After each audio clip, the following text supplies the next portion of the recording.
There's a stretch of Route 66 where the desert swallows the horizon, miles of sand, cracked asphalt, and a silence that hums louder than city noise ever could. That's where her car died. Evelyn Brooks, 38.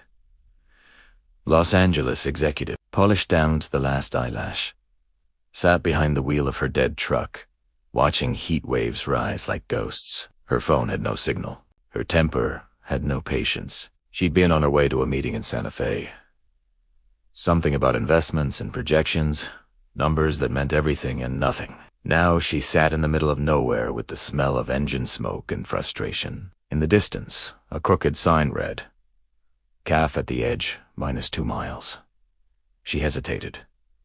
The desert looked endless, but the sign looked like mercy. So what? The heat wrapped around her like a blanket she couldn't throw off. Her heels sank into sand. Each step stripped away a piece of the city she carried with her. When she finally reached the cafe, it didn't look like much. A faded neon sign flickering, a row of gas pumps older than memory, and a single door that creaked like it was tired of opening for strangers. Inside, cool air, old coffee smell, and a jukebox whispering a tune that sounded like time slowing down. Behind the counter stood a man, T-shirt, sunburn.com. Eyes that seemed to know stories he'd never tell. Name tag said Jack. He smiled. Looks like the desert got another one. And just like that, without meaning to. Her story began. Jack was the kind of man who belonged to the desert. The kind who measured days by the color of the sky and didn't need a clock to know when it was time for coffee. He'd owned the cafe for years. Didn't make much money, but he didn't seem to care. Said the road gave him everything he needed. Stories, sunsets, and quiet. Evelyn told him about her car, her job, her schedule. He listened, nodding like he'd heard this tune before. When she finished, he poured her a cup of black coffee and said, "Maybe the road broke your truck on purpose." She blinked. "Excuse me, shrugged. "Sometimes life's gotta stop us, so I notice. Watts is still moving."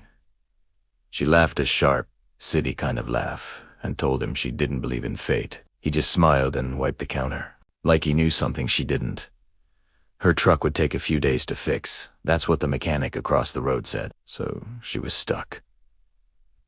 Day 1, she tried to work on her laptop. No Wi-Fi, no service. Just the desert wind whispering through the screen door. Day 2, she started noticing things. The way the sunlight hit the chrome napkin holder, the smell of fresh pie cooling on the counter, the sound of Jack humming along to an old record. By day 3, she wasn't checking the time anymore. She was asking questions. "Why stay out here? Don't you ever get lonely?" Jack answered slow. "I did once. Then I realized loneliness ain't about being alone. It's about not listening to yourself." Something about that lingered, like dust that doesn't blow away. The days unfolded soft and simple. Morning coffee, evening sunsets. Conversations that drifted like smoke between them. Evelyn started helping around the cafe, wiping tables, refilling sugar jars, learning the rhythm of a slower world. Jack taught her how to make pancakes that didn't taste like deadlines. She taught him how to use the cafe's old radio to pick up music from miles away. One night, they sat outside beneath a sky full of stars that looked close enough to touch. The road stretched quiet behind them. Jack said, "You ever notice how people from the city stare at the stars like they're seeing themselves for the first time? Say, smilet, maybe we are." He looked at her then. Really looked. And for a moment, the whole desert seemed to hold its breath.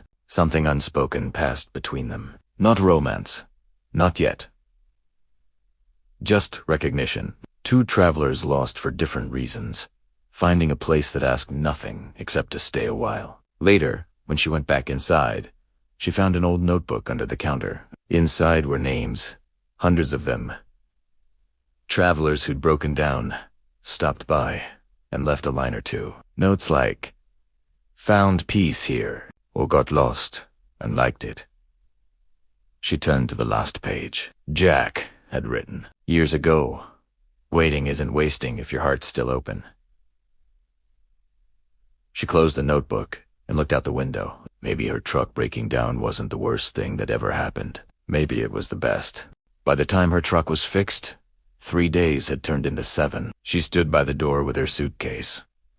The same one that looked too heavy for this small place. Jack poured her one last cup of coffee. "Guess the road's calling again," he said. She nodded. "It is. But I don't think I'll be the same when I get back." He smiled that easy desert smile. "Good.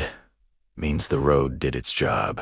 They didn't say goodbye, just a quiet wave, a promise hidden in the glance between them. As she drove away, the cafe shrank in the rearview mirror. The sign flickered once, as if saying, "Come back when you forget again." Miles later, she pulled over at a lookout point. The horizon stretched endless. She opened her planner, the one full of meetings, and slowly closed it again. For the first time in years, she just sat there. No rush. No goal, just wind, road, and the taste of coffee that somehow still felt warm. Back at the cafe, Jack stood at the window, watching the dust trail fade. He turned the open side around, wiped the counter, and whispered to himself, "Another one saved by the slowdown." Somewhere along Route 66, Evelyn Brooks smiled without knowing why. Maybe it was the song on the radio. Maybe it was the desert air. Or maybe it was the memory of a man who taught her that life isn't meant to be rushed. Because sometimes the road breaks down our plans so we can finally start moving again the right way. And if you ever find yourself lost on that old highway, look for a flickering neon sign that says Café at the edge. You'll know you're exactly where you need to be.